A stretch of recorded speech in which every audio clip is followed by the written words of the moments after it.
Hello everyone and welcome to Movie Review UK. My name's Michael Jameson and today I'm going to be reviewing Me and Earl and the Dying Girl. This was my first ever experience of Odeon's Screen Unseen. This is a special showing that they put on at the cinema. It's £5 a ticket, so it's a reduced rate, and you don't know what you're going to see. So I had heard kind of rumours beforehand that this is probably the film that it was going to be, and I saw it last night, and actually I'd never even heard of the film until yesterday morning. I should mention at this point that this is going to be a spoiler-free review. After hearing a little bit about the film beforehand, I was quite excited actually. It sounded like a film that would be right on my alley, and it certainly was. The film is basically about a guy who is forced to hang out with a girl after he finds out that she's got leukemia, and their relationship that unfolds from there. It's very much, I feel, not a traditional film, or not cliche, I should say. It doesn't follow things that you think would happen, and the way that it delivers the information to you is just a little bit unusual, and I thoroughly enjoyed it. For example, one of the things that happens is kind of on the screen, it's a bit of a kooky movie this way, a bit of a kooky indie film. But not irritating, I should stress. A lot of kooky indie films can be very irritating, but this was very endearing and very relatable. One of the things that it does is it comes up with text on screen, the part where I met the dying girl, for example, and then like the part after all the other parts. So it's just kind of cute in that way. The actors and actresses across the board are excellent in this. I absolutely loved all of them. As I said, I found a lot of it really relatable. While not necessarily emotions or situations that I could directly relate to, I related to the overall emotions of it, and on that note, it was an extremely emotional film.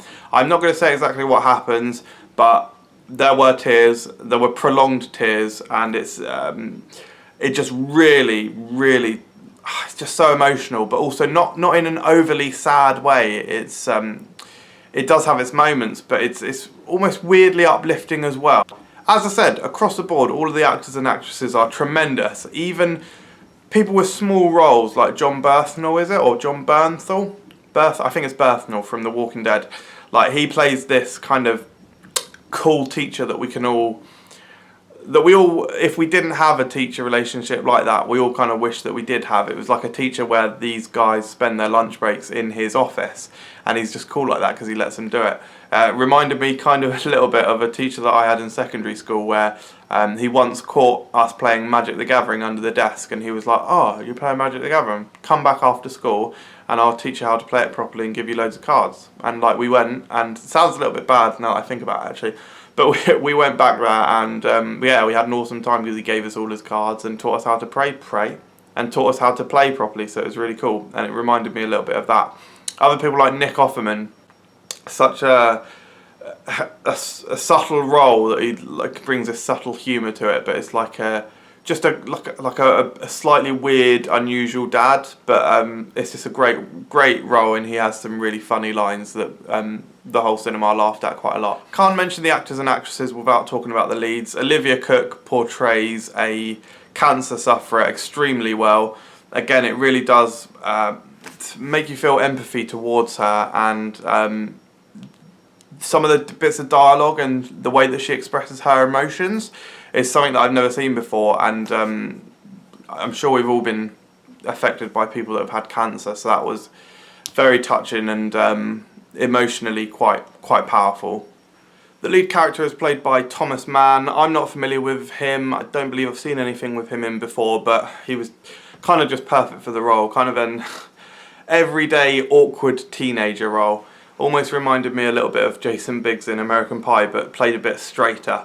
And yeah, just a great role, and again, feels very relatable. He's a nice guy, but he has his flaws, and yeah, just connected to it quite strongly. This is a black comedy, so it does contain its fair share of humour, and it is exactly that. It is black comedy. A lot of it is, cancer-related-y stuff.